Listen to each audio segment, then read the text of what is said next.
eu vou apresentar o currículo dos dois professores, um mini currículo, né? A gente está vendo aqui que o professor Rodrigo Carvajal, se eu falar um pouquinho fora de estar arrastado, o professor ele é coordenador do curso de arquitetura em Sevilha. Também ele coordena o projeto 2. Né?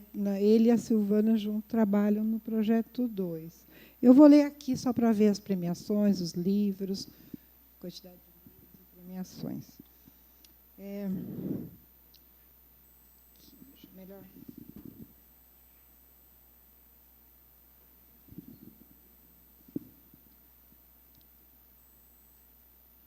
Rodrigo Carvajal é arquiteto pela Escola ETSA de Sevilha, em 99, a primeira promoção em 98, 99. Também é sócio fundador do Carvajal, do Estúdio Carvajal, SLP em 2003, doutor em arquitetura pela ETSA de Sevilha desde 2015. Professor associado ao Departamento de Projetos Arquitetônicos da ETSA de Sevilha desde 2008. Diretor adjunto de Planejamento Acadêmico da ETSA. Olha, subiu de posto. Primeiro prêmio, desde 2022, ele virou diretor adjunto. E o primeiro prêmio para projeto final de graduação, chamado Prêmio da Grados, da edição do projeto final, nomeado como representante da ETA de Sevilha. Ele tem também aqui um prêmio de arquitetura chamada SICA 2008, da melhor obra de arquitetônica, pelo Centro de Alta Resolução e Hospitalaria de Puente Genil, Córdoba. Que chique, muito legal. Projeto selecionado para também o Prêmio Espanhol de Arquitetura 2009. Eu sei, talvez eu esteja encadeando direto o texto aqui. Centro de Negócios de Areópolis, São José, em Larriconada, Sevilha. Projeto também selecionado para o 4º Prêmio ENOR, Ibérico de Arquitetura de 2009, com a obra do Centro de Negócios Areópolis. Só um minutinho. A gente tem uma lista grande de prêmios aqui. São José de Larriconada, de Sevilha, segundo colocado no primeiro prêmio oficial do Colégio de Arquitetos de Sevilha, de 2006 a 2010. Então, ele tem várias premiações em projeto de arquitetura, que é bastante importante na carreira, né? Ele também tem uma menção especial no 5º prêmio IUACC. Depois ele pode falar um pouquinho sobre essas premiações. Que é indicada melhor, esse prêmio é para a melhor tese de doutorado de arquitetura e ciências da construção das universidades espanholas. Isso é uma coisa bastante importante aqui no nosso meio acadêmico também. Tem uma premiação. A gente também concorre a prêmio CAPES de mestrado e doutorado. A gente tem bolsas e tem premiações também nos doutorados, quando a gente seleciona. Então, é uma premiação muito importante, pegar o país todo. Autor de 11 livros, 27 capítulos de livros, 31 publicações em revistas e 24 obras artísticas reconhecidas com premiação, com prêmio. 24 obras artísticas. Parabéns, Rodrigo, porque a gente ficou tanto junto em Sevilha, trabalhamos tanto junto. Eu não tive essa oportunidade de ver esse currículo tão importante.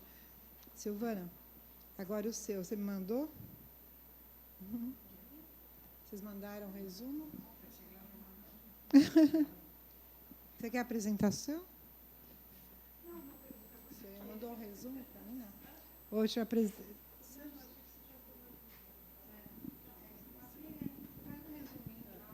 Não, é meio sem graça se auto-apresentar, mas eu estudei arquitetura aqui em São Paulo, na Belas Artes, me formei em 86 e fui para Sevilha em 1988.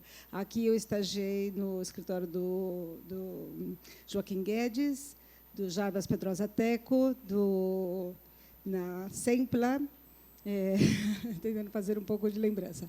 E depois trabalhei com Paulo Lisboa e Edu Rocha. E fui para Sevilha no final de 1988, que era antes da Exposição Universal, e tive a oportunidade de poder trabalhar na Secretaria de Arquitetura, da Conselheria de Obras Públicas da região de Andaluzia. E foi o período da Exposição Universal e tive a ocasião de ir ficando, e, afinal, terminei morando em Sevilha. Tinha uma grande dificuldade, porque... Bom, uma grande dificuldade. Eu podia trabalhar, mas não podia assinar os projetos. E, em 2006, eu resolvi transferir o meu expediente para a universidade e obtive... 2006, não, desculpa, 2000, e obtive meu título. Fui fazendo algumas matérias soltas, porque eu trabalhava, casei, tinha filhos, e terminei em 2006. E, desde então, no ano seguinte, eu comecei a dar aula na Escola de Arquitetura, e, em 2010, começamos a trabalhar conjuntamente. Participei, colaborando em projetos também grandes e que foram selecionados em alguns eventos, no caso, uma residência numa praia em Andaluzia, que foi prêmio do Colégio de Arquitetos, foi exposta na Bienal de São Paulo também, outros projetos, alguns deles expostos na Bienal de Veneza, entre outros. E também tenho projetos pequenininhos, desde uma escada até algum projeto de habitação social, também por concurso, mas assim 9 unidades. Esses projetos eu fazia ou com outra arquiteta, alguns solitários, e os projetos grandes foi colaborando no escritório do Fernando Carrascal e José Maria Fernandes de la Puente. Fernando vai dar uma conferência semana que vem aqui na faculdade, e esses projetos maiores, muitos deles também estão publicados em revistas relevantes na Espanha. E aqui nós viemos um pouco para contar nossa experiência docente, e vamos contar uma delas. Ou pode ser que na semana que vem a gente conte a primeira etapa, não, do design build, mas hoje nós vamos nos concentrar nessa parte das áreas ribeirinhas da Amazonas. A gente acabou resolvendo dividir em dois para não ficar muito cansativo também. Aí, como a gente começa um pouco antes, depois vai emendar o intervalo, a gente pode também um pouquinho antes. Depois, se der, eu gostaria de falar sobre o trabalho que eu vou pedir, ou também, se não der, eu falo no grupo do WhatsApp lá, tá? Para orientar o primeiro trabalho de vocês. Desculpa.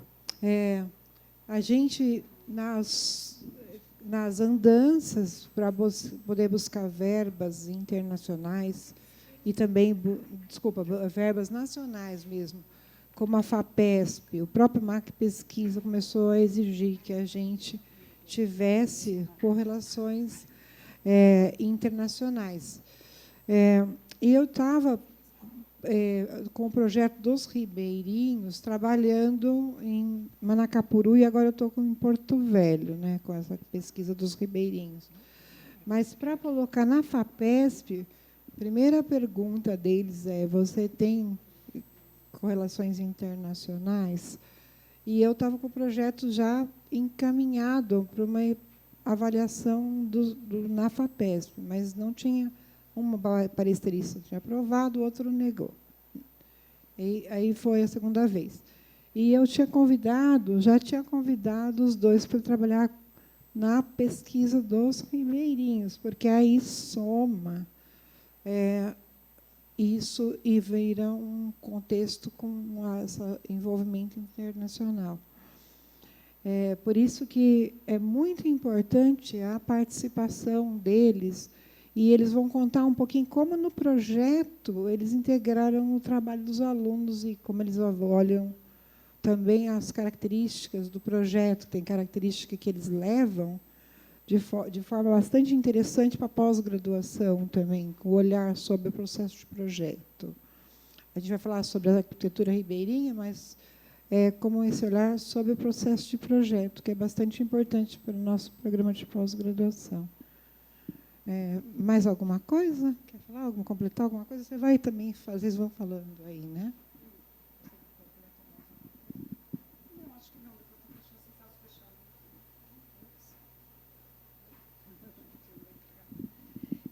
Primeiro, tanto o Rodrigo como eu queremos agradecer primeiro estar aqui. Isso é graças a Célia Moretti Meirelles, que surgiu nessa colaboração, e através do projeto CapSprint, que efetivamente são os que estão financiando a nossa instância aqui, e através da professora Eunice, exatamente, a Eunice Abascal, que foi possível realizar essa instância, né, que nós estaremos aqui essa semana e na semana que vem, mas muita gratidão por toda essa abertura e poder colaborar com o Mackenzie no nosso projeto docente, ter incorporado, né, a região das áreas ribeirinhas através do projeto que a Célia nos convidou para participar do projeto de pesquisa. E um pouco... sim. Sim. Como docentes, tanto o Rodrigo e eu, que já damos aulas há 10 anos, mas há mais de 10 anos. E este ano, outro professor que fez parte, que é o Thilo Gumbest, um professor alemão. A nossa faculdade não temos muitos professores de fora, talvez alguma professora argentina em construção, e outro professor em estrutura, e no nosso departamento, o Thilo, que é alemão, e eu, que sou do Brasil. E demos aulas, um curso de manhã, nós dois, e o curso da tarde, o Rodrigo com o Thilo. E foi uma visão também que nos complementou, também muito interessante, porque tem outras observações. Acho que sempre a internacionalização, a vantagem que tem é que cada um observa, né, com uma visão diferente, e isso vai somando. Então, vamos contar um pouco essa experiência deste ano. E o desafio foi adaptar o nosso projeto docente, porque temos umas obrigações, né, que cumprir dentro do projeto docente. Nós estamos no segundo semestre, ou seja, alunos do primeiro ano, e temos que introduzi-los ao projeto arquitetônico, a matéria é projeto. E, então, assim, tínhamos que fazer as obrigações e, ao mesmo tempo, abrir essa parte atrativa também de poder trabalhar na região Amazonas. Como surge? Foi primeiro, não está aqui os slides, mas eu vim em 2022 para fazer uma instância, nesse caso financiada através da nossa faculdade, a Escola Técnica Superior de Arquitetura de Sevilha, ETSAS, e conheci a Célia num workshop. Através desse workshop saiu esse convite do ano passado, junto com a FAPESP, não deu certo, mas daí, em dezembro do ano passado, eu vim para participar de umas bancas de TFG, no qual também tive um contato maior, conhecendo um pouco mais os trabalhos que vocês fazem aqui, nesse caso, com as orientações do professor Silvio e da professora Viviane.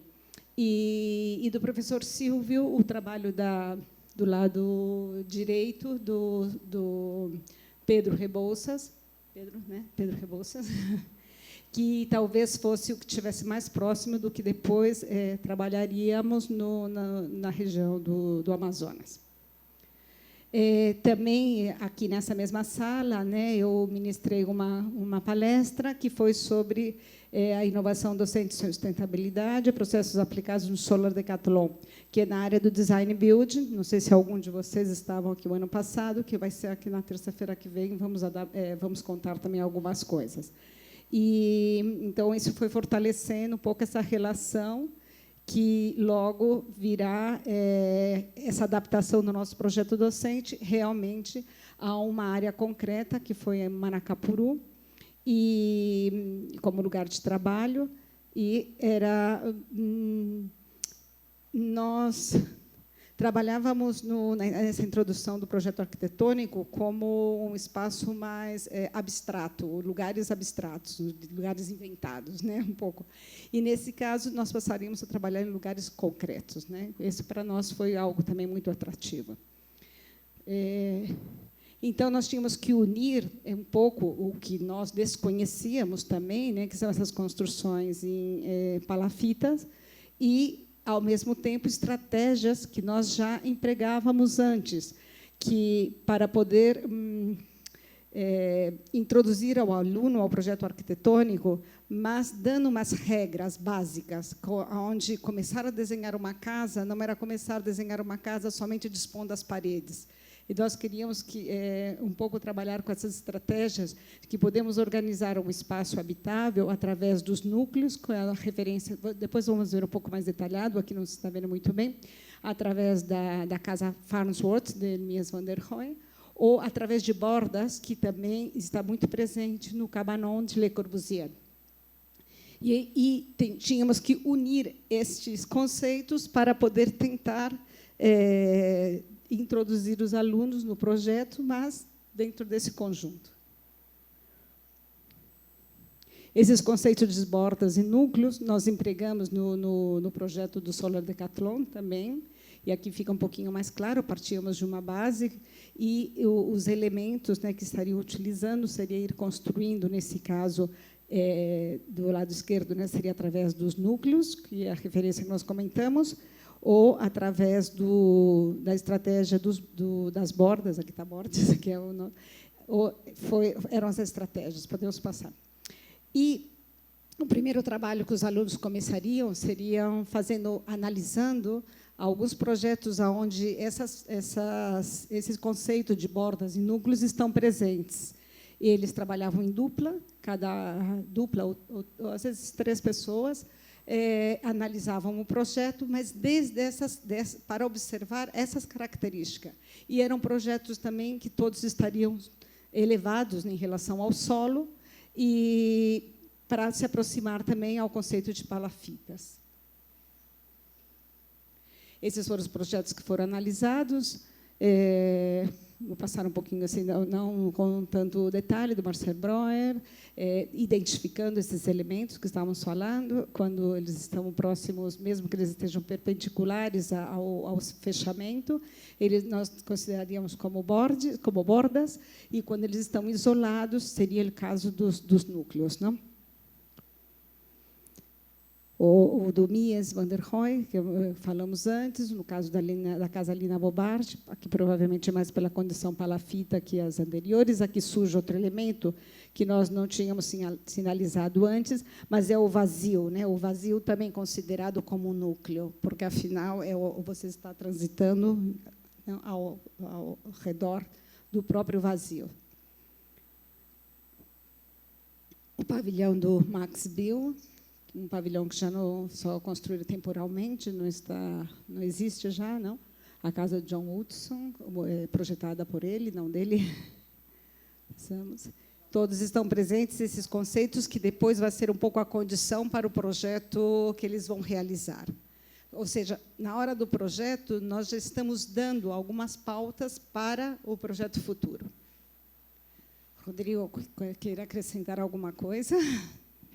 Bueno, yo creo que es importante señalar que estamos hablando de estudiantes de primer curso, es el segundo cuatrimestre, pero llevan muy poquito tiempo en la escuela y claro, ellos pues, entender que el espacio se puede estructurar de una forma diferente, no solo con compartimentación, sino a través de estos elementos de núcleos o bordes, pues supone una ruptura importante para ellos de la forma de entender el espacio.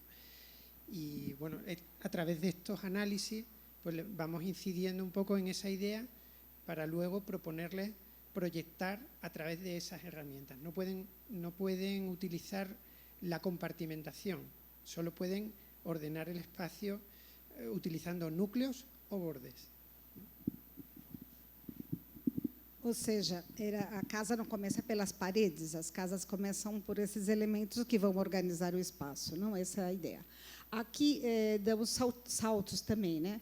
Esse último projeto, ele, por exemplo, os que são esses elementos, ele está deixando através dos espaços exteriores, né? Então, são projetos diferentes para poder ir abrindo realmente, como o Rodrigo falou, são alunos do primeiro ano, do segundo semestre, né, do primeiro ano, e não a arquitetura, a referência da arquitetura que eles chegam ainda é bem limitada, então temos que ir lançando. Aqui eles teriam estudado História 1, já teriam terminado no primeiro semestre História 1, que é a introdução um pouco à arquitetura contemporânea, mas aqui nós estaríamos reforçando, não dentro de uma visão da história, mas uma visão de elementos que constroem o espaço, né? Então, acho que são, mesmo que eles repitam o projeto, que pode ser as conhecidas, né, como sei, a Casa Farnsworth ou a da Lina Bobardio, eles já viram antes, mas aqui eles vão analisar desde esses aspectos, que depois vão ser o que vai servir para eles projetarem. Outros, vamos ter alguns exemplos, inclusive do Brasil, aí vamos sempre um pouco aproximando. Mas também introduzimos sempre, trabalhamos desde a história com projetos mais contemporâneos, que também nos interessa que eles estejam também conhecendo as coisas mais atuais. E todos têm as mesmas características, e essa condição, neste ano, de estar elevado em relação ao solo. Voltamos ao trabalho do Pedro Rebouças, porque também nos ajudou a organizar depois a exposição do tema. Utilizamos vários slides do trabalho dele, nesse caso, para os nossos alunos, não são para vocês, claro, que a localização, onde estamos, tudo isso, nós estamos ensinando o que nós utilizamos para mostrar para eles. Não? A localização, nesse caso, o lado pesqueiro, foi o que o Pedro projetou nessa parte. Nós vamos trabalhar do outro lado, que vai ser Manacapuru. Essa visão aérea um pouco da cidade, localizando um pouco o lugar que vai ser o bairro de Terra Preta. Vamos ver agora. Terra Preta, que é esta, e já a definição dessa enseada onde vamos trabalhar. Nós não determinamos um lugar concreto onde cada um trabalharia, eles escolheriam o lugar onde iriam trabalhar, nos 2 exercícios que nós vamos observar depois. Aqui foi muito interessante, porque foi quase ao mesmo tempo, assim, quase direto, falando com a Célia falando com o rapaz de Manacapuru, que estava fazendo as fotos, né? E, ao mesmo tempo, ela enviando para nós como quase imediato. Né? A gente pode viajar através do Google Maps, mas, nesse caso, era uma pessoa física que estava lá fazendo a foto para nós, para tentar contextualizar o melhor possível.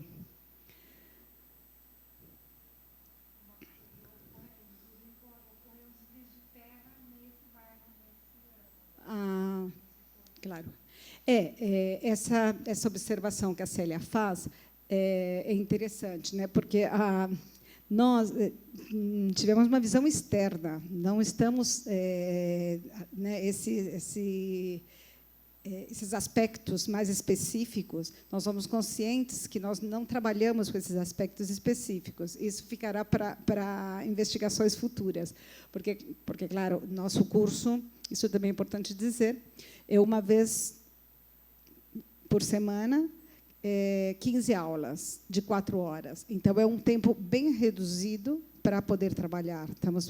Eu acho que vocês têm mais horas de projeto. Somos 2 professores, é o único curso que são 2 professores, é no primeiro ano, com a mesma turma, são em torno a 30 alunos. A partir do segundo ano, já é um professor para cada 30 alunos. Mas é pouco tempo. Então, o resultado que vocês vão ver vai ser o resultado desse. Então, não deu tempo de aprofundar tanto em aspectos nem sociais, que seria interessante, mas daí provavelmente a gente teria que fazer uma visita, e isso seria impossível, e mesmo de conhecer. Mas sim, os alunos, eles buscaram informação. sobre vários aspectos diferentes, as chuvas, não somente da subida e descida, né, do nível do rio, mas como também onde a chuva incide mais, bate mais, onde para poder orientar o projeto, para poder escolher, inclusive, o lugar aonde colocar. Foi eles foram muito receptivos nesse sentido. Agora eu vou fazer um pouquinho mais, vou fazer mais encapé.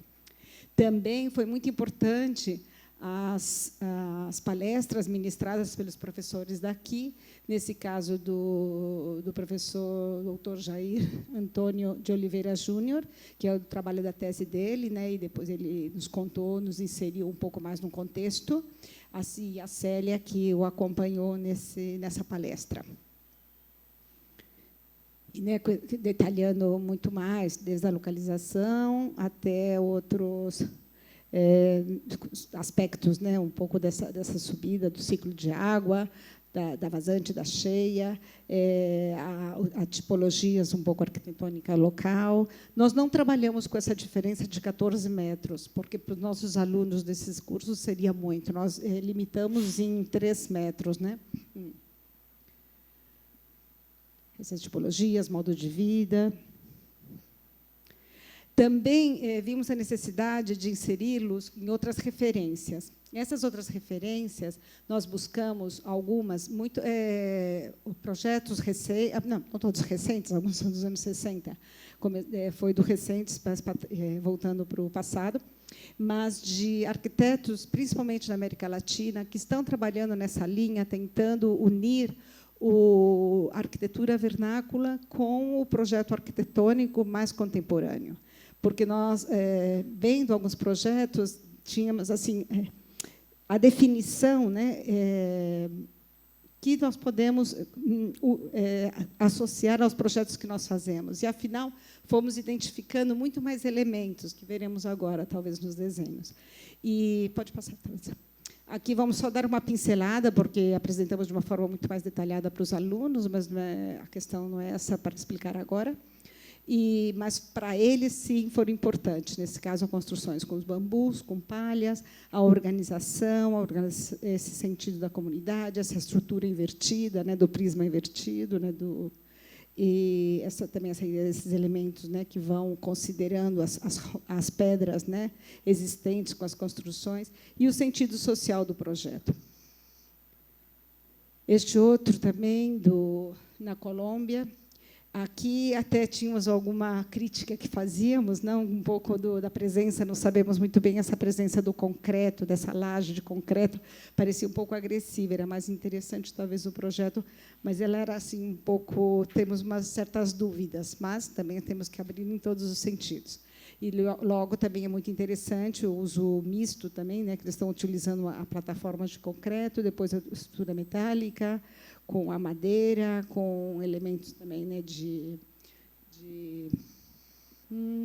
celocias, que são os entramados, né, para os fechamentos.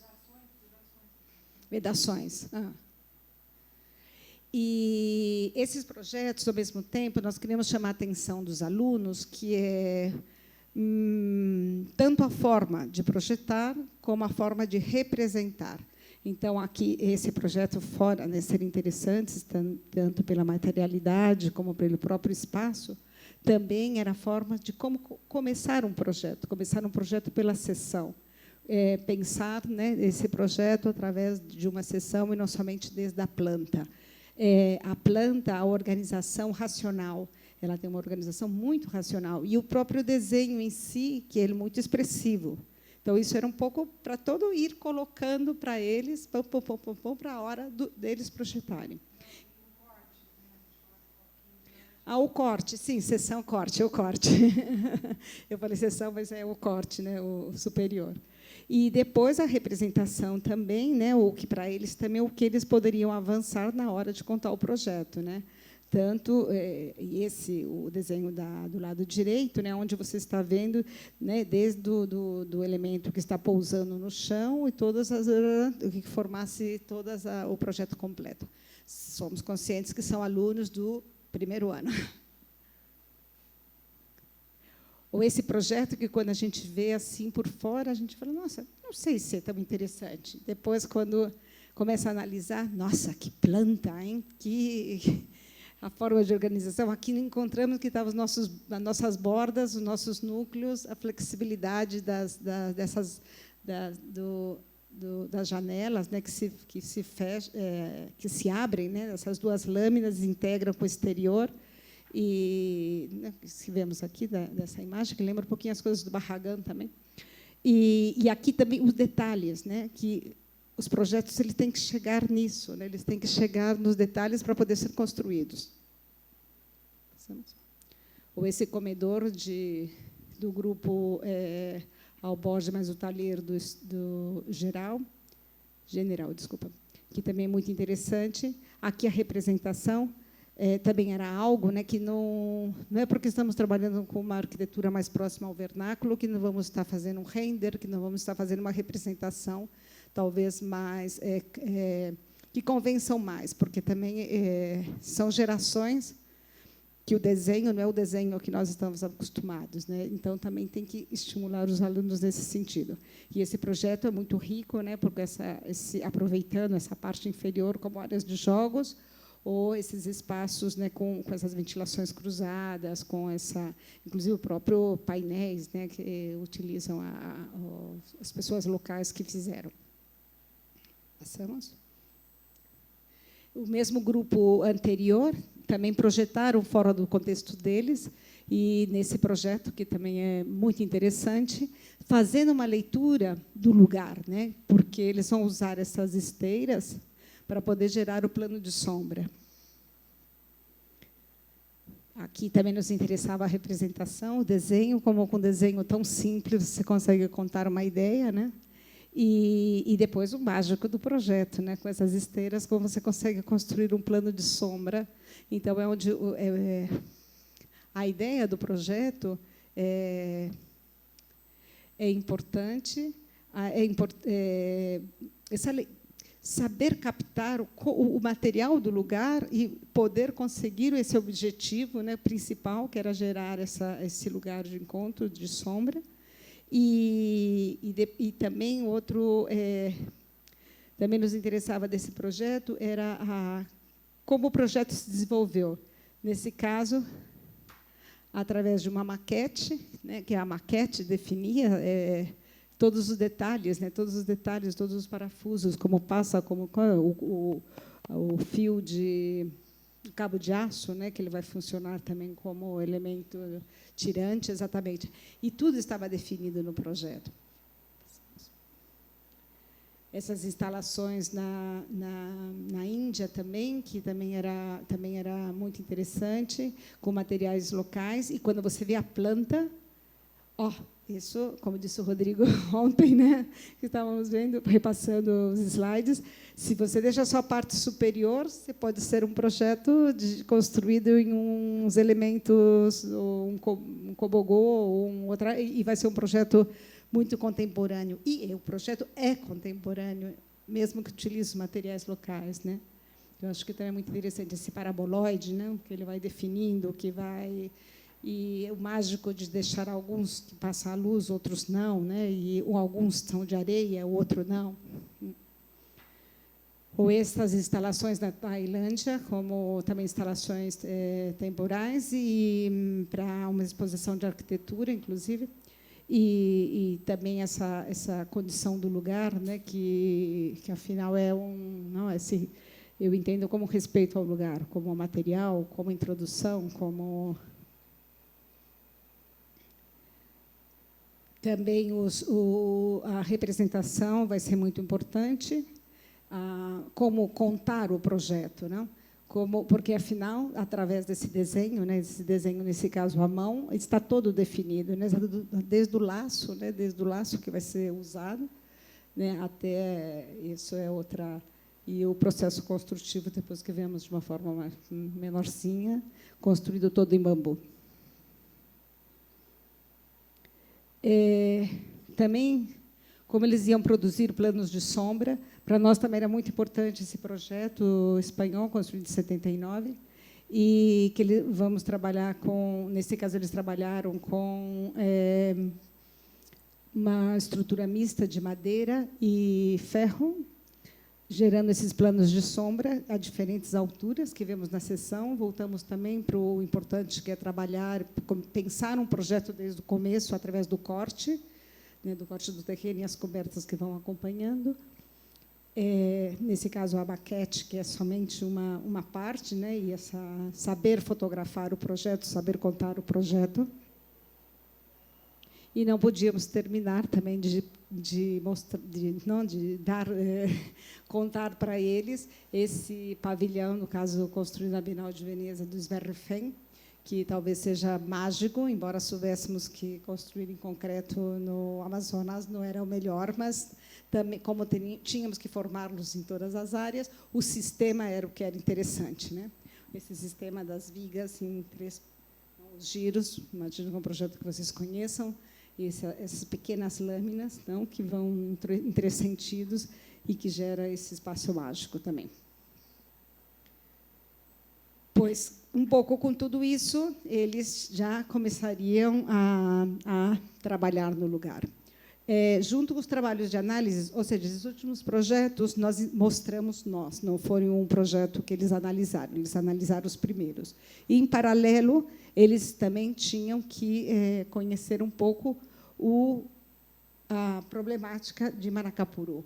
Então, nós propusemos que eles fizessem, também era em grupo nesse caso, sessões, diferentes cortes pelo terreno, para poder conhecer a topografia, e aqui também incorporavam as subidas e descidas do nível de água.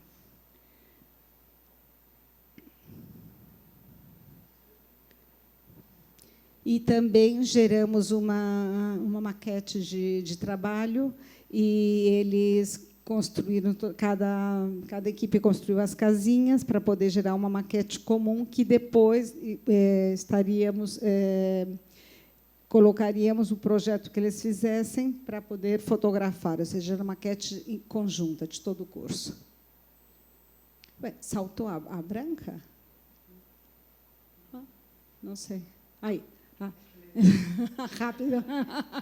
Sim, por isso. Essa é uma maquete. Primero hicimos la maqueta tallada en el laboratorio de maquetas, y esa topografía se le digitalizó y la hicimos nosotros, los profesores. Y luego los estudiantes hicieron todas las casitas y ya construyeron la maqueta completa.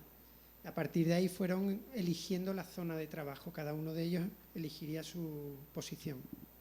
Porque a ideia de todo o processo era uma forma de eles cada vez ser mais conscientes do que eles teriam que projetar. Acho que vamos ter que acelerar, não sei se estou muito lenta. Então, já tínhamos o... Não, vou voltar um momentinho. Já, então, aqui... não, podemos... Aqui. Já, então, esse era o primeiro projeto. Até aqui era a introdução um pouco do que eles iam fazer, para ser um pouco mais conscientes, e, a partir daqui, já, Paulo, agora vocês têm que projetar isso. Agora sim. Esse é o nosso programa, um pouco de lá, e vamos ver se funciona. Nesse caso, acho que é a tradução. No caso em questão, a água surge também como um elemento vivo capaz de modificar o seu nível, transformando substancialmente e constantemente essa topografia.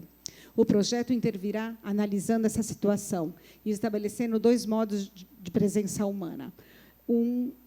Através do movimento e outro através da permanência.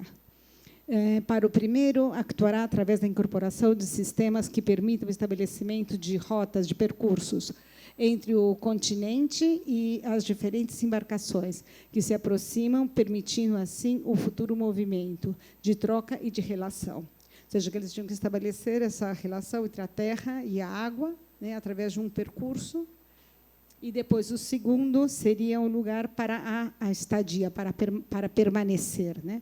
Incorporando um sistema construtivo por um ou mais planos horizontais, por isso nós tínhamos visto esses projetos onde estava gerando os planos de sombra, e com um ou vários converses, seriam planos, não sei, essa parte está um pouco ruim da tradução. nos quais se pode estabelecer a espera, a troca e o comércio, o encontro, ou seja, o que nós estávamos estimulando que se fizesse algum lugar que pudesse ser um mercado não, uma troca mesmo, né? Você poder vender o produto que chegava do rio, no caso os peixes ou qualquer outro elemento. Para resolver essas duas situações, eles teriam que recorrer às propostas, né, que já da arquitetura vernácula, que já tínhamos destacado antes, já tinham os professores dado as aulas, e também todos esses, o que eles analisaram e o que nós explicamos. Essas eram as condições para o projeto. Então, surgiram os embarcadouros, as correções em classe, nesse caso na lousa, isso já é uma correção, o desenho do Rodrigo, e para resolver essa situação de diferentes níveis de água, né? Nesse caso, o edifício mais baixo, um pouco mais próximo, onde chegaria o barco, o superior, onde estaria já gerando algo de permanência, seria a parte de troca, ou a espera para poder pegar o barco. Espaços de relações, não como se relaciona a plataforma com o edifício, a escada, a rampa, onde os barcos ficariam. Este ejercicio primero del embarcadero, un poco la clave era trabajar con el corte, con la sección, para establecer cómo se producía la relación entre el plano de agua que se movía y el plano de tierra. Entonces, todos los dibujos partían de ver cómo resolver esa relación y cómo establecer una cubierta que permitiera la estancia, ¿no? A continuación aparecía la planta, pero era como siempre el segundo paso. Primero la sección, después la planta.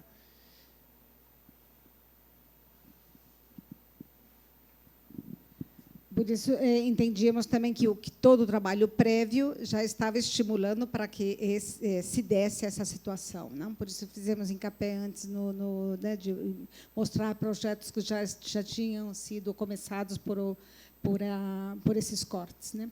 Essas já são umas maquetes, que, nesse caso, nós propusemos que fosse de material, uma cartolina, praticamente, toda assim no color craft, mas somente eles estavam trabalhando com não estávamos falando de papéis mais grossos, ou era muito elemental.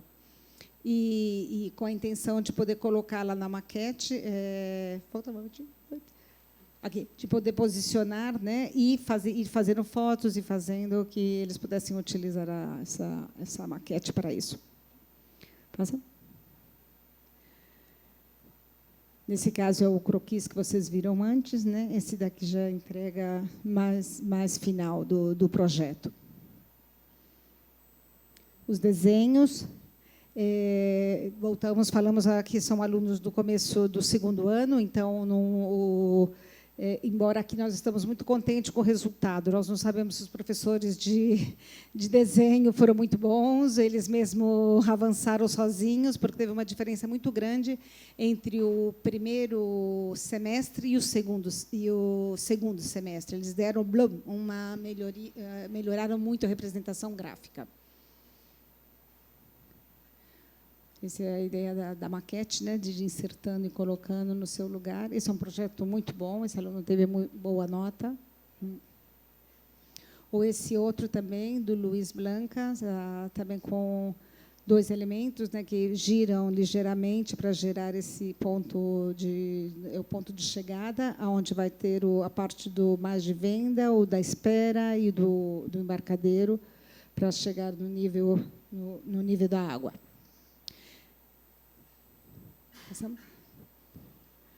Ou no caso da Cláudia, que também esse elemento também que ele contato com o elemento que vai servir como uma coberta para espera para mercado, e essa plataforma que aqui parece que é pouca inclinação, ele é mais, e aqui surgiu através também das correções e tentar buscar elementos da arquitetura local, que aqui surgiu do giral, que era o giral normalmente é uma parte que você está protegendo para lavar os pratos, isso que não chegue o animal que seja agressivo, e aí surgiu e por que não fazer uma piscininha para as crianças? Então, era uma forma de poder ter um elemento que ele é somente com uma... não é fechado totalmente, a água do rio não é tratada, mas as crianças poderiam aprender, pelo menos, a nadar, porque que a Célia comentava que um dos grandes problemas que tem é que as crianças de lá, muitas vezes, não sabem nadar. Então, era de ter uma parte reservada para eles e para poder ter essa... Então, são essas leituras que, às vezes, a gente faz, mesmo sendo, não sei, de fora, mas parece que poderia tentar adaptar o existente, né, ao projeto. Essa é a planta e a sessão. Vamos falar mais adiante, mas houve uma visita, né, que foi a visita da Célia, e que foi muito importante também para ajudá-los. Depois explicamos um pouquinho mais, mas também para ir fazendo as cruzes. Contraventamentos, para poder ajudar a que o projeto tivesse um pouquinho mais de coerência. Da Luna Maria Maioral. Explica um pouquinho mais, Rodrigo.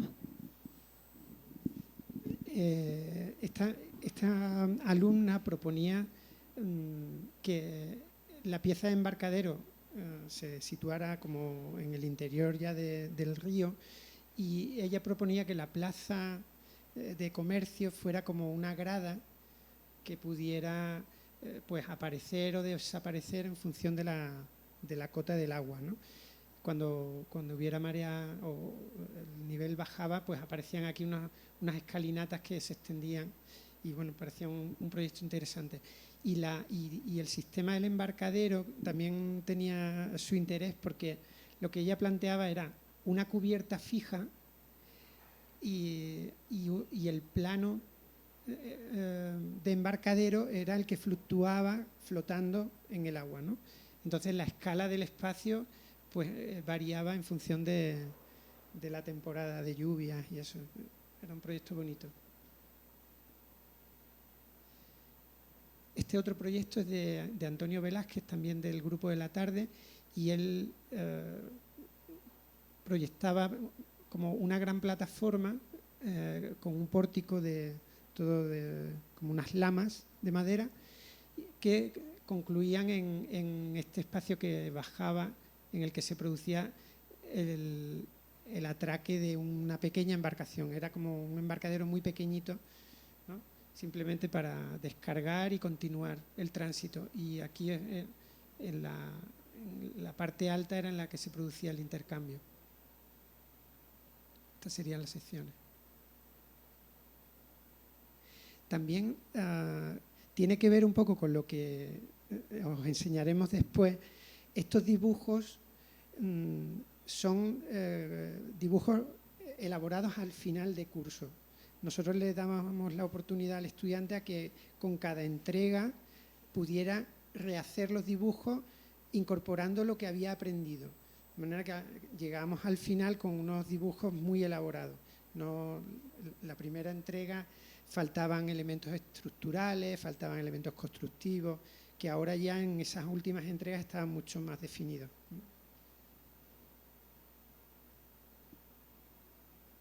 El proyecto de María Moedano era muy interesante porque ella proponía, en vez de que la pieza se conectara como al final del camino público, ella planteaba en uno de los vacíos que se producían entre algunas de las casas, incorporar la pieza de mercado como un elemento muy urbano, y atravesando esa pieza podías alcanzar la pasarela que te llevaba al embarcadero. Y nos pareció un proyecto muy bonito. Estos son otros proyectos.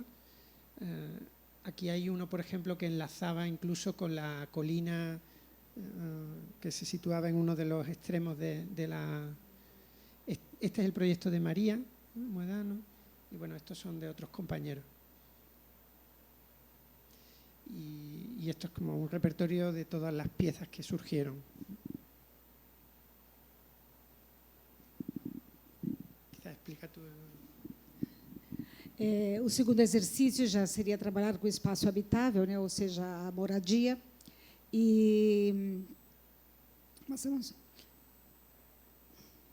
onde teríamos, né, que nos adaptar ao lugar, nesse caso também, nessa mesma enseada.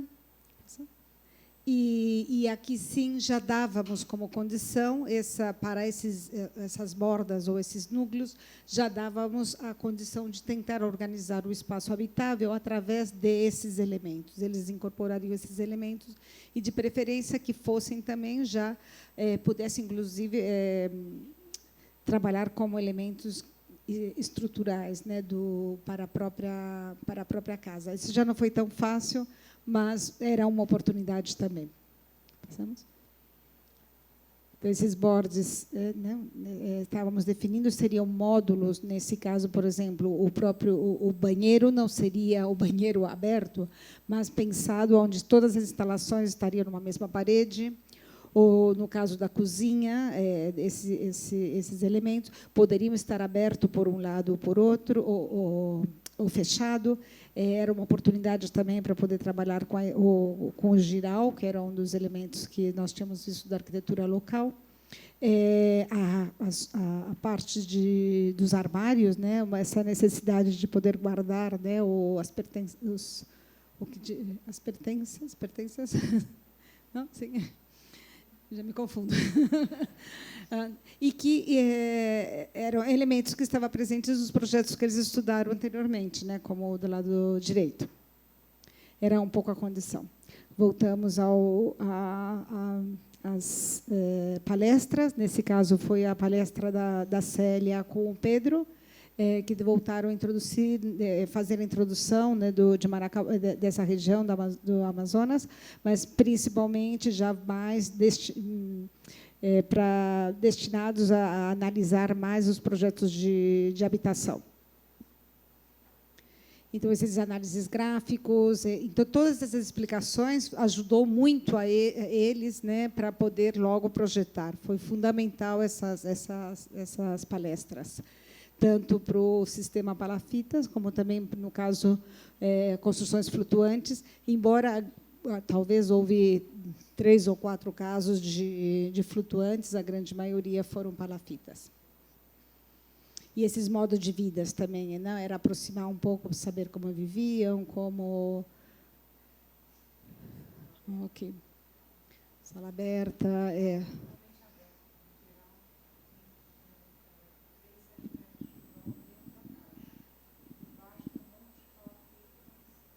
O espaço é aberto, né? Uhum.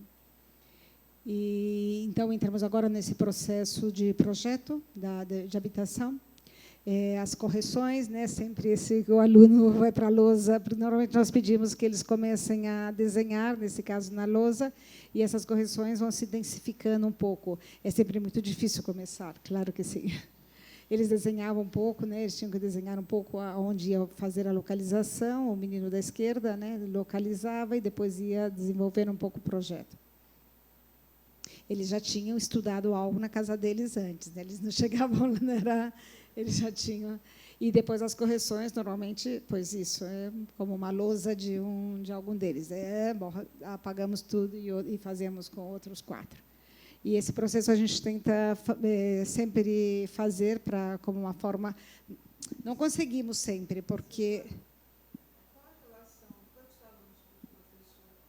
Nesse caso, nós temos 30 alunos para os 2 professores, mas isso é só no primeiro ano. No segundo ano, já passam a ser 30 alunos para um professor. Mas, como é o curso de introdução, ele é um pouco... Temos, na verdade, uma oportunidade, porque também os professores convivemos mais. Mas o problema é que são somente 4 horas na semana. Isso, sim, é muito ruim. Isso também fazemos, às vezes, no papel, mas estamos tentando fazer esse sistema também. Outras vezes, eles projetam, temos aí o projetor, e fazemos projetando também. Mas aí são somente explicações. O que é muito difícil é conseguir que o aluno preste atenção no trabalho do companheiro, do amigo, porque disso eles poderiam aprender muito, mas é muito difícil captar essa atenção deles.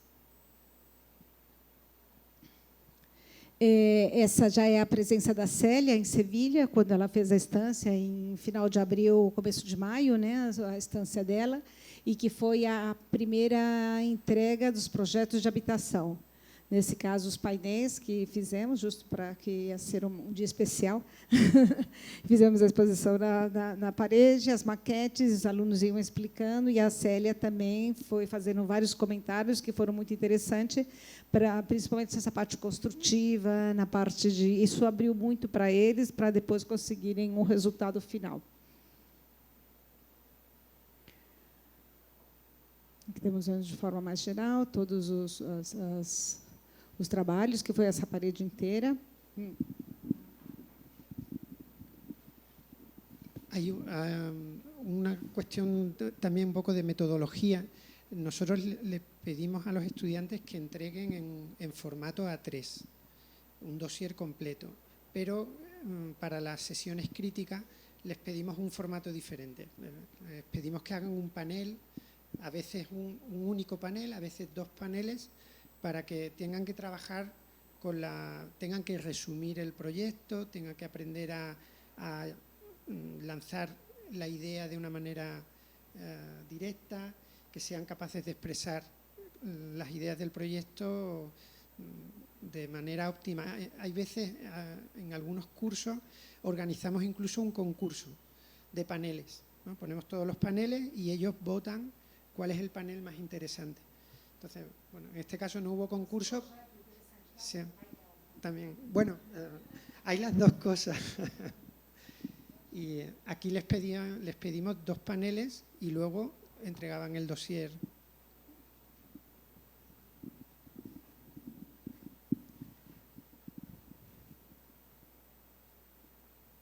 Dessas sessões, essa já é a sessão do grupo de tarde, e essa era uma pré-entrega, não era entrega definitiva. Então, as correções feitas, eles ainda podiam corrigir e voltar a entregar o projeto. Embora o passo seguinte, né, porque eles iam projetar uma ampliação da própria casa, né, da própria moradia. Esse é o professor, o Tilo, esse é o Tilo, que não pôde vir dessa vez, virá na próxima. Também com a correção, com a maquete, introduzindo os comentários. E essa já é a entrega, nesse caso, com a ampliação.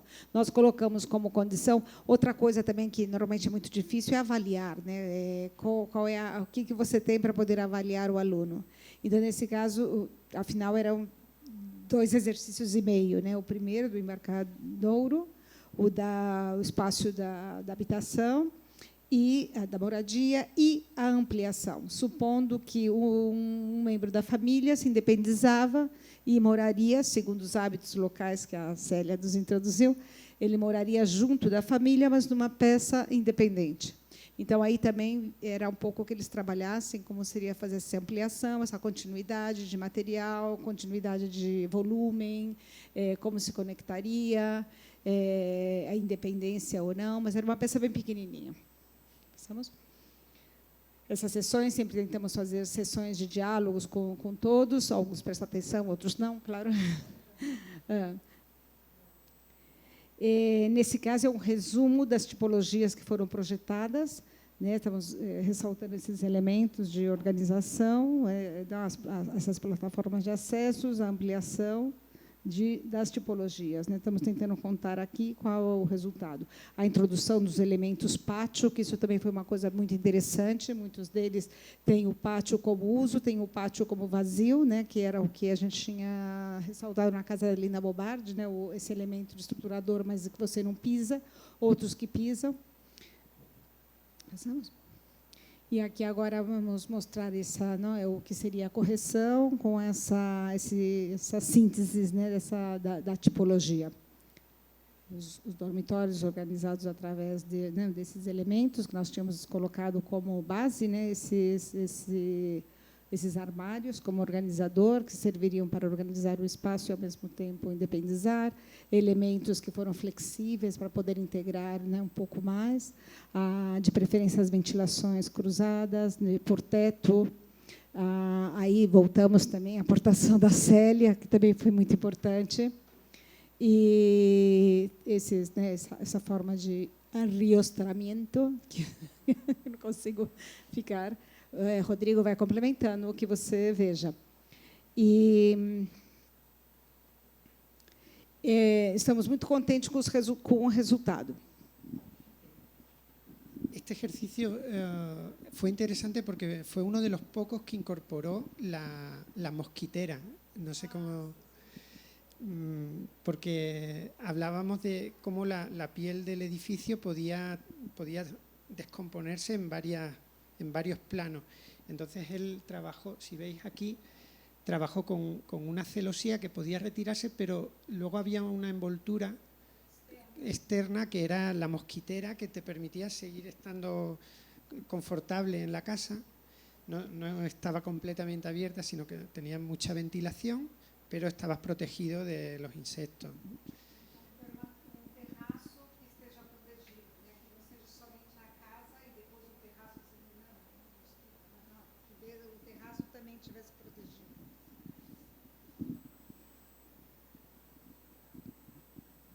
Esse caso da Cláudia Martins, que é a organização, né? Aqui principalmente a organização do espaço, a ampliação,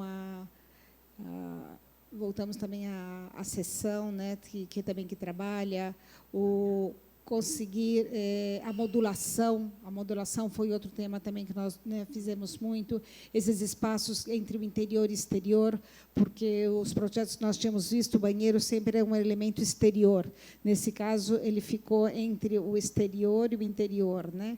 Ele permite você ter acesso desde o exterior, mas, ao mesmo tempo, comunicar pelo interior, e serve como uma peça para dividir uma sala mais pública ou de um espaço um pouco mais íntimo da própria família. E depois a ampliação, que ele sai a continuação. A representação, no caso dela, né, do nível da água, né, também, todo isso também é importante. Muitas dessas coisas foram eles mesmos que fizeram, não é tanto, explicamos de forma geral, mas eles avançaram muito. Nós não sabemos o que aconteceu com esse curso, porque nós achamos que o resultado foi muito bom. Não sempre conseguimos. Voltamos que são alunos do primeiro ano, né? Aqui também a síntese, né, do projeto, com esses elementos que, nesse caso, ele ia girando, não todos mantinham, né? Ele tem algum elemento que gira. E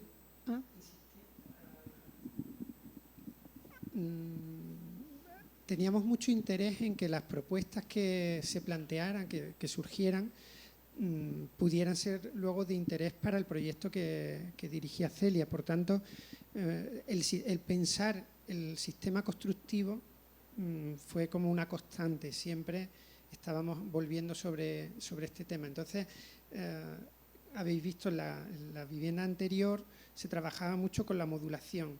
Eran módulos que podían reducir la construcción a una sistemática de dimensiones iguales, ¿no? Y en este caso, hay como otro tipo de proyecto en el que el módulo ya no era como una crujía, que se dice en España, no sé en portugués cómo se diría, no es el vano estructural, sino que este otro tipo de proyectos trabajaba con el módulo habitacional completo.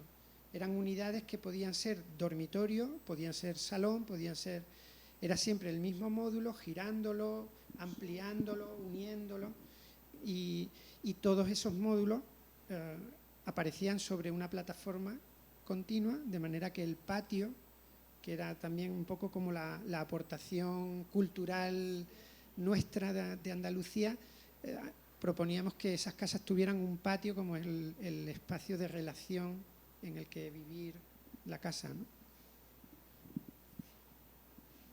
Não sei qual a tradução de crujía. É a luz estrutural, um pouco, o módulo estrutural, não? Seria, talvez. Esse da aportação do pátio, ela é... porque, claro, as casas que nós víamos, elas estavam definidas através duas crujias, ou seja, dois lados, né, com essa estrutura com a tesoura, ocupando dois lados, e todo o demais ele era exterior. Então, as varandas são exteriores. E aí nós víamos também essa possibilidade de ter alguns espaços que eles são interiores, mas são controlados, não? Que algumas vezes eles tivessem uma relação com o exterior através de algum elemento, ou através dessa mosquiteira, ou através de, mas que tivesse esses espaços onde poderiam acontecer algumas coisas mais, né? Nesse caso, esse seria esse projeto que o Rodrigo estava comentando, desses módulos, não? Eles têm inclinações de telhados diferentes. Esse é um aluno que voa muito, ele é muito... de vez em quando você tem que chegar, pegar o... Né? Ele vem para cá, vamos ver.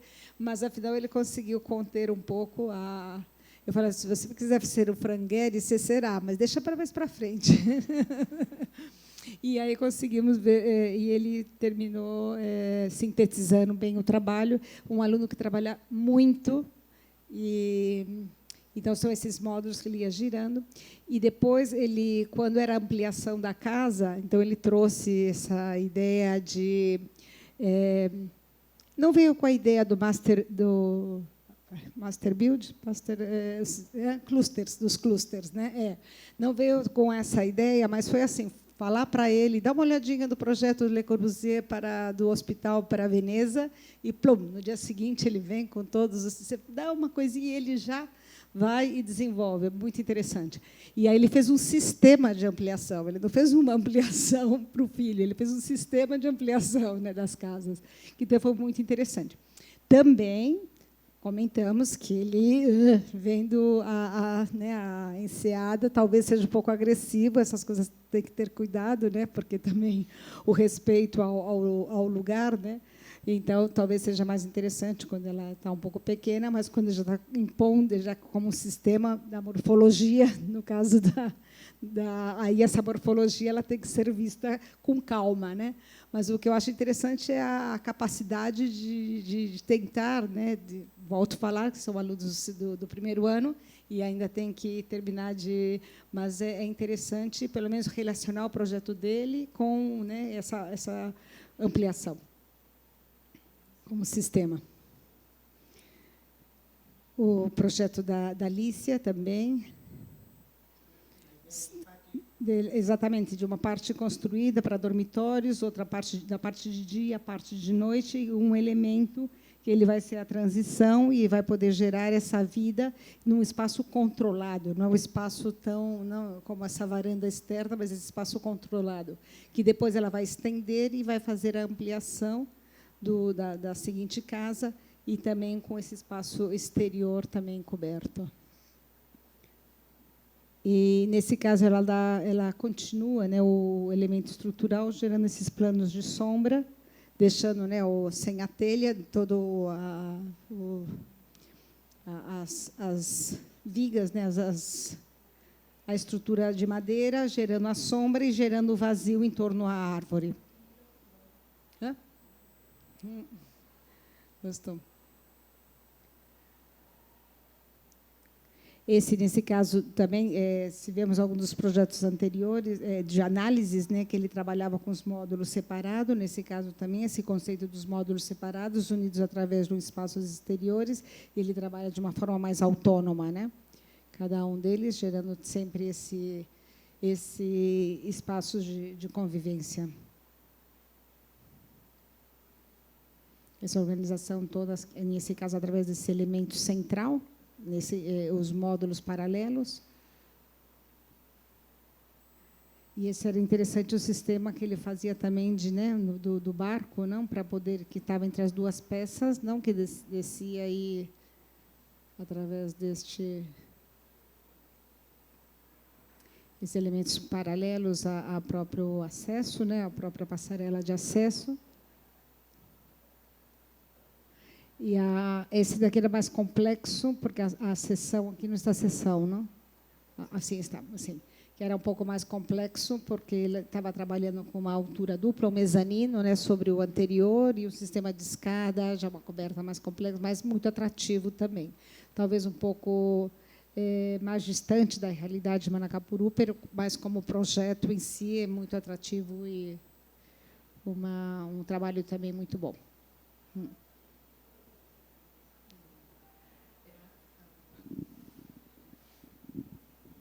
os vamos a enseñar dos últimos proyectos, porque en general la organización a través del borde de piezas que estaban en el perímetro era como más natural y fue mucho más utilizada por los estudiantes. Pero tuvimos dos ejemplos brillantes de un chico y una chica que utilizaron la tipología de núcleo y que un poco... Sí, pero un poco este esquema, ¿no? Una pieza que sin tocar el perímetro permitía organizar todas las estancias de la vivienda. Y bueno, surgieron dos casas que son muy interesantes. Esta es la que diseñó Ana Segovia, en la que todas las piezas de almacenamiento se organizaban, como veis aquí, y se iban creando cada uno de los espacios, la cocina, la pieza de estar y los distintos dormitorios. Y toda la circulación quedaba en el perímetro de la casa. Y utilizaba un cerramiento de librillo, ¿no? De las llanelas, ¿no se dice? Que se plegaban. Y luego la pieza de ampliación pues se colocaba enfrente, dejando este espacio entre las dos de terraza, pues que estaba muy bien.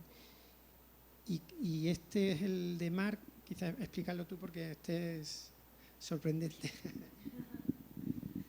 nivel que alcanzó este estudiante fue increíble. Sim.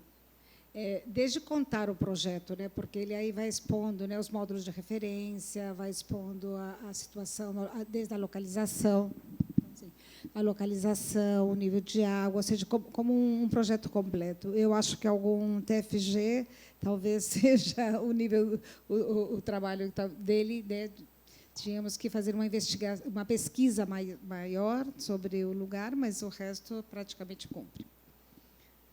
É.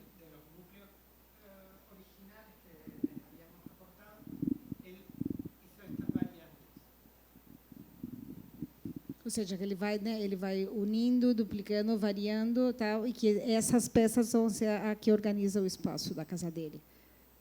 Aqui. Nesse caso, né, esses móveis, né, aqui não estamos destacado não está destacado em cor, mas acho que se identifica. Não? Essa possibilidade do número 2, por exemplo, né, da mesa, né, que você abate, que ela fecha, abate. Então, todo ele foi pensando tudo. Nesse caso, o banho exterior. E depois a ampliação, que também como se resolve. Então, fica esses espaços que estava comunicando uma parte, a frente de água e a frente de terra, né? Nesse caso, a de terra é de água, e a ampliação deixando esses espaços, né, como circulação.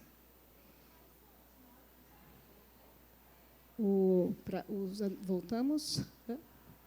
Voltamos? Volta uma mais para lá ver esse daqui. Nós partíamos desse daqui, que eram os módulos de referência que nós tínhamos dado, e ele transforma esses módulos nesses elementos que estão meio unidos, né, que depois vamos ver lá na planta. Ele vai modificando o que nós demos como base para poder ir gerando esse. Então, às vezes, ele vai ser uma cozinha, às vezes, ele vai ser a mesa, aquela que está lá, vai ser a mesa que está desenhada, batida. Mas ele partiu dos módulos que nós tínhamos dado. Identifica? Consegue identificar aqui agora? Aqui, só que nós não sinalizamos aqui em cor, tá? Mas é isso, né? Esse daí vão ser todos esses elementos que vão ser o que está estruturando, aqui também a circulação é pela periferia.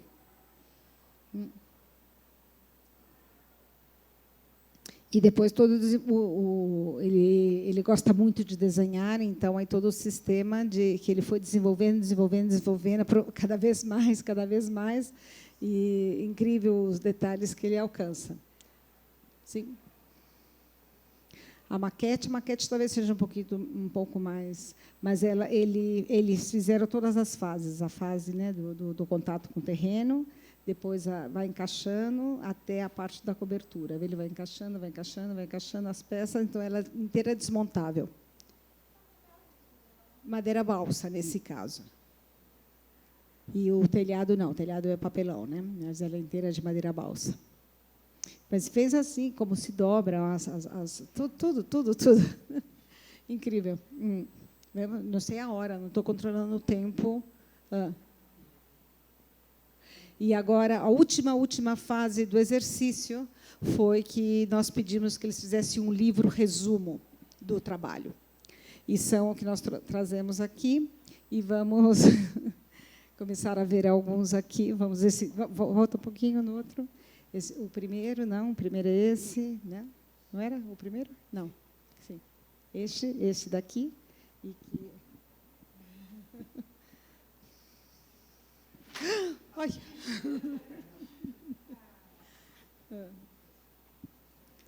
Porque passamos primeiro aquele ou primeiro esse?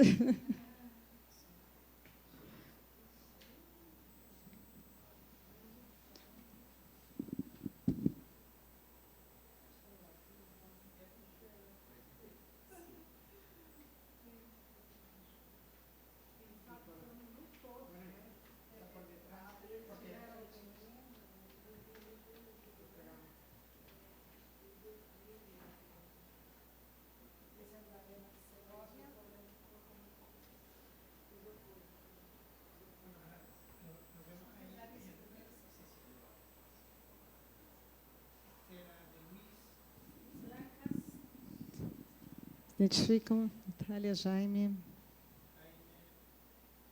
Sebadios, Natália Marotto, que também era muito interessante, porque era um sistema como se fosse uma revista que você recebe, ela fez até o envelope, fazendo todo... Maria Moedano, que era da menina que fez o embarcadeiro dentro não como se fosse uma casinha, depois ia por fora. Antônio Velasquez, Concha Or. Concha Or quase não passou no curso.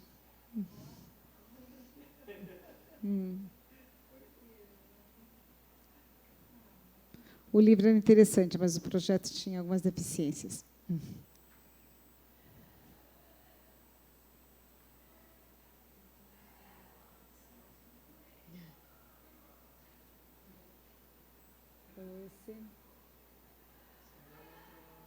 Ui, pulou. Esse estava bordado. A avó do menino bordou Manacapuru no... Sim. É.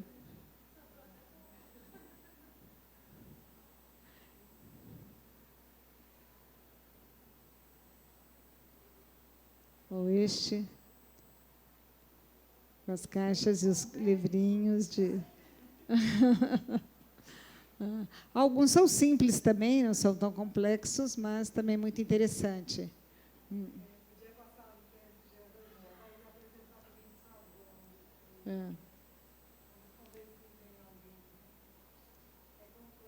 Hoje em dia também ajuda tudo o que você encontra na web para poder fazer, para poder editar e fazer tudo isso já é mais fácil, né? Mas alguns são ótimos, muito bem. Queremos também agradecer nossos estudantes, que também, que eu acho que também... Mas aqui tem duas coisas muito importantes. Primeiro, que eles aprendam gostando do que estão fazendo, porque eu acho que é o mais importante, e também o sentido também deles terem um contato com outras realidades, com o sentido comunitário, o sentido... E a Célia sempre falava uma coisa, todos esses trabalhos, afinal, eles devem ser pensados para as pessoas de lá, de melhorar a vida das pessoas de lá. Então, esse grãozinho talvez tenha sido a razão que eles também se estimularam, sabe, de tentar essa ideia de trabalhar, né, com esse contexto. Talvez tenha sido que nós tivéssemos conseguido resultados melhores que outros anos, quando nós trabalhávamos em situações onde existia um desnível, onde existia uma diferença de nível, desculpa, onde existia uma contextualização muito mais abstrata. Então, isso eu acho que foi uma coisa muito legal, porque eles fizeram com vontade. Então, a gente vê que tem trabalhos que estão feitos com muito carinho, muita dedicação, muito tempo, e nós, na verdade, estamos muito contentes.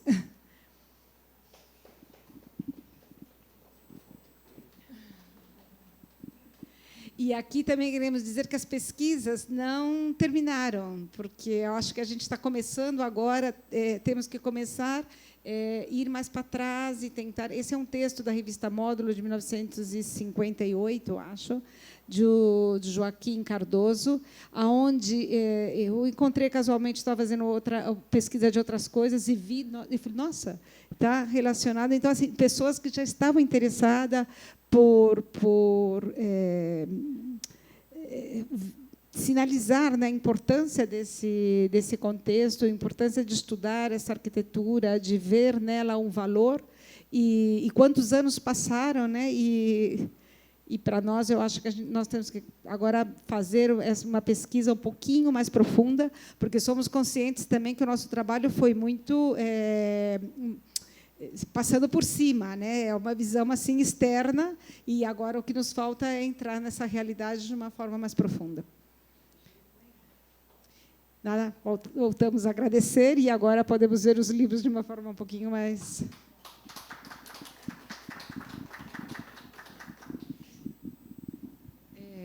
É interessante, porque eles toparam trabalhar, a gente foi trabalhar num ambiente extremo, num ambiente amazônico, onde ocorre diferenças de mais de 15 graus de diferença no rio, ali na borda de Manacapuru. Muitos desse solo é muito frágil. Eu via casas caindo na Manacapuru, eu vi várias casas tombando, e eu não consegui entender da primeira vez o que era, né? Depois, agora, orientando o trabalho do Alberto, eu comecei a estudar muito a relação com o solo.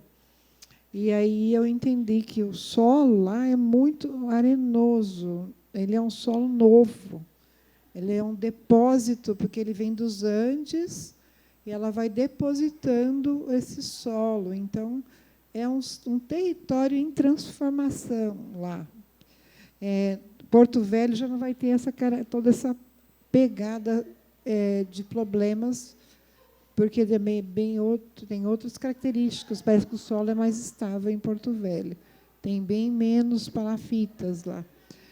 Então, assim, é muito importante, e como a sensibilidade que, mesmo vocês estando de longe, vocês conseguiram incorporar na análise, como analisar modos diferentes do projeto que a gente não tinha olhado, especialmente esses módulos que podem ser um banheiro, que pode ser um elemento estrutural, tem vários elementos ali. A própria ventilação, a gente tinha analisado de outra forma também, mas os sombreamentos, como vocês trabalharam, as varandas, as proteções, tem várias coisas muito legais, na minha visão, que vai incorporar muito na pesquisa que a gente vai continuar tentando batalhar, né? E, nesse caso, por ter um território tão frágil, Manacapuru se torna um ponto de grande importância ainda, na minha visão. Eu achei que tinha estudado tudo, mas várias coisas que vocês mostraram vão contribuindo com o projeto e com o próprio processo construtivo. Como olhar para uma arquitetura que no lugar é quente, extremamente úmido. Essa é uma coisa muito importante também no projeto, como vocês fazem as varandas que a Andaluzia traz, né? Esses espaços internos também, cobertos também, de alguma forma. Tem várias coisas muito legais. As dobraduras das janelas. É muito diferente o desenho. É fantástico. Parabéns ao professor Rodrigo e à professora Silvana. Eles começaram a trabalhar comigo faz o quê? Foi quase o finalzinho do ano para cá. É mais ou menos isso, né? A gente começou a trabalhar. Faz um módulo e 2 semestres para vocês. um semestre que eles trabalharam com o tema. E a distância, muito bom. Os professores é que são muito bons, na minha visão também, né? Por exemplo, do clima extremo, nós vivemos uma situação de clima extremos, mais seco, mas o clima extremos. Então, essas proteções, por exemplo, tem algumas coisas que faz parte da cidade, né? Por exemplo, o centro histórico, ele tem toldos, as ruas estreitas, elas têm toldos. E como de uma casa para outra, ele vai ficando para proteger, gerar zonas de sombras. Exatamente, porque todo mundo vai buscar a sombra, né? Você vai andando na rua e vai buscar a sombra. Então, o pátio é um elemento que ele permite a ventilação, permite, às vezes, ser fresco, se ele tem vegetação. Tem uma coisa muito bonita que o Rodrigo fala sempre. Quando você vai andando na rua e você tem uma entrada das casas pátios antigas, né, que são as mais... Você sente o frescor da casa saindo. Então, é verdade, eu acho que tudo isso nós vamos acumulando. Então, essa visão externa... às vezes é interessante, só que agora nós gostaríamos até de conhecer e poder trabalhar de uma forma mais profunda no próprio Amazonas mesmo, né, conhecendo a realidade, porque essa visão externa ela pode ser interessante, mas também não podemos fugir de uma realidade, né? Isso também aí também somos conscientes. São casas, nós não começamos a fazer casas grandes, as casas em si são pequenas, nós pedimos que fosse em torno a 60 metros quadrados, não era mais. Agora, é outra forma de organizar a casa, que é o que nós queríamos um pouco também tentar. Esses módulos, se eles são construídos de uma forma seriada, ele é muito mais fácil de organizar.